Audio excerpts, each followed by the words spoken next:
বন্ধু আরেক নারীর সাথে আবাসিক হোটেলে গিয়ে অনৈতিক কাজ করার সময় মর্মান্তিক মৃত্যু হয় সুজন দালালের। পেশায় তিনি ছিলেন বাল্কহেডের শ্রমিক।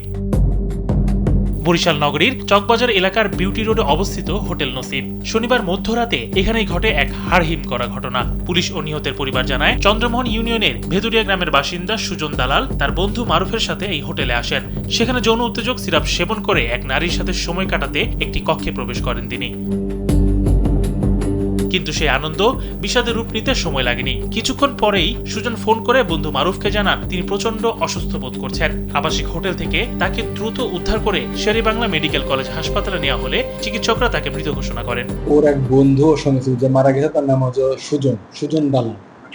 মাধ্যমে জানতে পারলাম যে ওরা হোটেলে উঠেছিল এনজয় করার জন্য। তো ওঠার পরপরই নাকি সে অসুস্থ হয়ে পড়ছে। অসুস্থ পড়লে আমার ওরা থানা পুলিশ বা কাউকে অবগত করে না। ওরা প্রথমে চিন্তা করছে যে হয়তো ছোটখাটো কোনো সমস্যা, আস্তে ঠিক হয়ে যাবে, মুখে টুকে পানি টানি দিয়েছে। কিন্তু যখন দেখছে না সুস্থ হয় না, তখন তারা রোগীকে হাসপাতালে নিয়ে গেছে। তখন তো অনেক গভীর রাত, হাসপাতালে নিয়ে গেলে ডিউটি ডক্টর তাকে মৃত ঘোষণা করছে। খবর পেয়ে পুলিশ রবিবার সকালে হাসপাতাল থেকে মৃতদেহ উদ্ধার করে এবং হোটেল ম্যানেজার জসিম, নিহতের বন্ধু মারুফ ও এক নারীকে আটক করেন।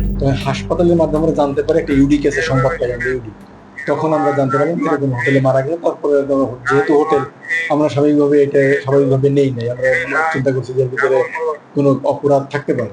তখন আমরা জিজ্ঞাসার জন্য ওদের যে ম্যানেজার জাকির, তারপর ওই যে মারা গেছে সুজন, ওর সঙ্গে ওর একটা বন্ধু ছিল তাকে, এবং একটা মেয়ে ছিল তাকে, এই তিনজনকে আমরা নিয়ে আসছি জিজ্ঞাসার জন্য। কি কারণে সুজনের মৃত্যু হয়েছে তা এখনো নিশ্চিত হওয়া যায়নি। তবে ময়নাতদন্তের রিপোর্ট পেলে মৃত্যুর সঠিক কারণ জানা যাবে বলে জানিয়েছেন কোতোয়ালি মডেল থানার ভারপ্রাপ্ত কর্মকর্তা। আশা করছি যে পোস্টমর্টম রিপোর্ট বা যদি ফরেনসিক করার প্রয়োজন হয় ডাক্তারদের মতামতের ভিত্তিতে, তাহলে আমরা সুনির্দিষ্ট কারণ জানতে পারবো। তবে এই বিষয়ে সঠিক কোনো তথ্য দিতে পারেনি নিহতের পরিবার। আমি সঠিক জানতে পারি না। জানতে পারলেন কিভাবে? আমি আমার বাড়ি থেকে রাত্রে ফোন দিছে যে মারা গেছে, কারণ আমি বিস্তারিত জানি না। আমি কি বলবো আপনারা বলেন।